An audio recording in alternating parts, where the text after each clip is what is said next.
अस्सलाम वालेकुम। Previous video में हमने सारी स्क्यूएनएल फोसा की बाउंड्रीज़ वगैरह देख ली थी। आई होप कि आपको उसमें से समझ आ गई होगी। मैंने कोशिश किया था कि मैं आपको बुक से उसकी बाउंड्रीज़ जितनी देखी जा सकती हैं वो दिखा सकूं।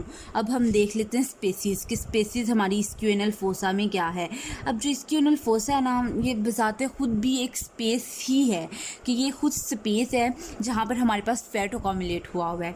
पर इस स्पेसीज़ में भी हमारे पास कुछ स्पेसीज़ कुछ तो स्क्वेरल फोसा हो जाते हैं, उसको हम स्क्वेरल स्पेस भी कह देते हैं।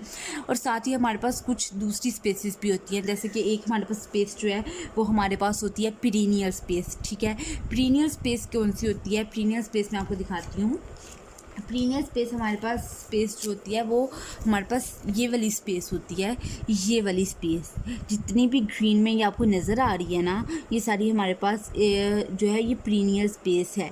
ठीक है, ये हमारे पास एक्सटर्नल एनल स्फिंक्टर है ना, तो एक्सटर्नल एनल स्फिंक्टर के नीचे ये हमारे पास स्किन है। इस स्किन और एक्सटर्नल एनल स्फिंक्टर के दरमियान में जो जगह है ना, ये सारी हमारे पास पीरिनियल स्पेस है।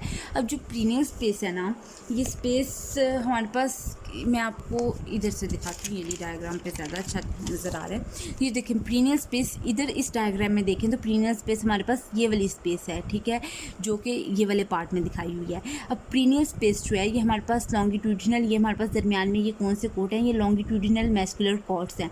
ठीक है, लॉन्गिट्यूडिनल मैस्कुलर कॉर्ड्स जो हैं ये यहाँ से लेके हमारे पास इधर से वाइट लाइन ऑफ हिल्टन साथ ही आ रही होती है, और साथ ही जहाँ पे हमारे पास इंटरनल एनल स्फिंक्टर ख़त्म होता है, वाइट लाइन ऑफ हिल्टन से लेकर लैटरली ये हमारे पास जाती है, और लैटरली ये हमारे पास जो है वो प्यूडेंटल कैनाल के साथ, ये प्यूडेंटल कैनाल है, इधर जाके हमारे पास इसके साथ अटैच हो जाती है, और इधर एक नीचे एक स्पेस बना देती है, और ऊपर एक, ये असल में एक सेप्टम होता है। ठीक है, सेप्टम पास करता है और वो सेप्टम एक नीचे स्पेस बना देता है और एक ऊपर से स्पेस बना देता है। ठीक है, वो सेप्टम कहाँ से स्टार्ट होता है? वो वाइट लाइन ऑफ हिल्टन से स्टार्ट होता है और लॉन्गिट्यूडिनल मैस्कुलर कोर्ड से स्टार्ट होता है और प्यूडेंटल कैनाल के साथ जाके अटैच हो जाता है इस तरह। ये इधर थोड़ा सा इन्होंने ये ऐसे दिखाया हुआ है, ये देखिए अगर आप लोगों को नज़र आ रहा है, उन्होंने बिल्कुल एग्जैक्ट प्यूडेंटल कैनाल के साथ नहीं दिखाया हुआ, थोड़ा सा उससे नीचे दिखाया हुआ है। एक सेप्टम होता है, ये सेप्टम अब इसको दो स्पेसिस में डिवाइड कर देता है, एक ऊपर स्पेस होती है और एक नीचे स्पेस होती है। जो अभी हम पीरिनियल स्पेस को डिस्कस करें, हम पीरिनियल स्पेस कौन सी होगी? पीरिनियल स्पेस ये नीचे वाली स्पेस होगी।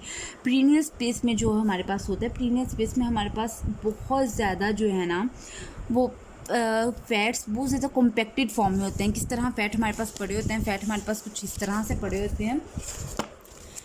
फ़ैट ये वाली अगर पीरिनियस पे ये वाली हमारे पास पीरियन, तो फैट बहुत ज़्यादा कॉम्पैक्टेड स्टेट में पड़े होते हैं कि एक दूसरे के साथ इस तरह पड़े होते हैं, और इनके ऊपर जो हमारे पास होते हैं ना, इनके ऊपर आके इनके सेप्टास ने ऐसे इनको कवर किया होता है हर एक फैट को, और ये बहुत ज़्यादा लोक्यूलाइज इन्होंने बनाए होते हैं, बहुत कॉम्पैक्टेड बनाए होते हैं।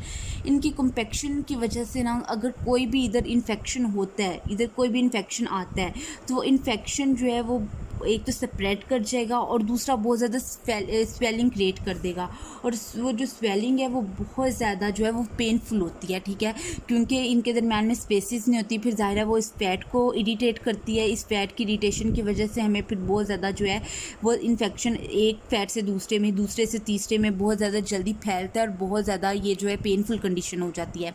ये थी हमारे पास पीरिनियल स्पेस, और साथ ही हमारे पास होती है इस्कियो एनल स्पेस। जो इस्कियो एनल स्पेस है ना, ये हमारे पास वही जो स्क्यूएनल फोसा है जो मैंने आपको दिखाया है, ये वाली स्पेस होती है स्क्यूएनल फोसा। इसके अंदर फैट्स जो हैं वो इतने ज़्यादा कॉम्पैक्टेड फॉर्म में नहीं पड़े होते हैं। फैट जो है वो थोड़ा इस तरह पड़ा होता है, ये एक फ़ैट लोब्यूल आ गया, ये एक फ़ैट लोब्यूल आ गया, ये एक फ़ैट लोब्यूल आ गया, ये लोब्यूल आ गया। इस वजह से ये थोड़े स्पेस से पड़े होते हैं। जब ये इस तरह स्पेस से पड़े होते हैं ना, तो इसका एक ये फ़ायदा हमें होता है कि जब भी कोई आता है ना, और इनके सेप्टा ने इनको बहुत टाइटली नहीं कवर किया होता है, ऐसे लूजली इनको कवर किया होता है, कोई भी स्वेलिंग होती है ना, तो वो स्वेलिंग इतनी ज़्यादा एक तो स्प्रेड नहीं करती, और स्प्रेड करने के साथ साथ इसका ये भी एक बेनिफिट होता है कि वो स्वेलिंग कभी भी ना हमें पेन नहीं क्रिएट करती। जो भी स्वेलिंग, अगर किसी बंदे को स्वेलिंग है एनल रीजन में, और उसके स्वेलिंग के साथ साथ वो बहुत ज़्यादा पेन भी फील कर रहा है, ठीक है, तो उसको वो स्वेलिंग पीरिनियल स्पेस में होगी। ठीक है, अगर किसी बंदे को स्वेलिंग है एनल स्पेस में और वो इतनी ज़्यादा उसको पेनफुल नहीं है, तो वो हमारे पास इस्क्यू एनल स्पेस में होगी। ठीक है, अब ये तो हमारे पास होगी। अब इधर एक आ जाता है ल्यूनेट फेशिया, ठीक है। ल्यूनेट फेशिया को मैं आपको बताऊं तो ल्यूनेट फेशिया हमारे पास होता है, ल्यूनेट किसको कहते हैं, हाफ मून को कहते हैं। ल्यूनेट फेशिया हमारे पास होता है, वो ल्यूनेट शेप इस तरह की होती है। तो जाहिर है अब इस तरह की शेप होगी अगर हमारे पास, तो वो फेशिया जो है वो हमारे पास इस तरह से आ रहा होगा, ठीक है, इस तरह से वो फेशिया इस तरह से आ रहा होगा। वो क्या कैसे अटैचमेंट होगी उसकी, वो हमारे पास प्यूडेंडल केनाल, लैटरली वो प्यूडेंडल केनाल के साथ अटैच हुआ होगा, ठीक है। जो बिलो जो है वो बिलो जो है वो लैटरल प्यूडेंडल केनाल से स्टार्ट होगा, लैटरली वो ऑब्टूरेटर इंटरनस के साथ अटैचमेंट लेगा, फिर ऊपर जाके वो हमारे पास जो है वो लिवेटर एनाई मसल के साथ अटैच हो जाएगा, और मीडियली वो आकर अटैच हो जाएगा हमारे पास एक्सटर्नल एनल स्फिंक्टर के साथ। ये हमारे पास इस तरह ल्यूनेट फेशिया, अगर मैं आपको इस तरह दिखाऊं तो बुक पे ये किस तरह अटैच होगा, बुक पे मैं इसकी अगर हल्की हल्की डिमार्केशन करूं तो ये इस तरह से आकर ऐसे होगा कि ये प्यूडेंडल केनाल के साथ अटैच होगा। प्यूडेंडल केनाल से होता हुआ ये हमारे पास ऊपर लिवेटर एनाई से, लिवेटर एनाई के साथ फिर आके एक्सटर्नल एनल स्फिंक्टर पे अटैच हो जाएगा।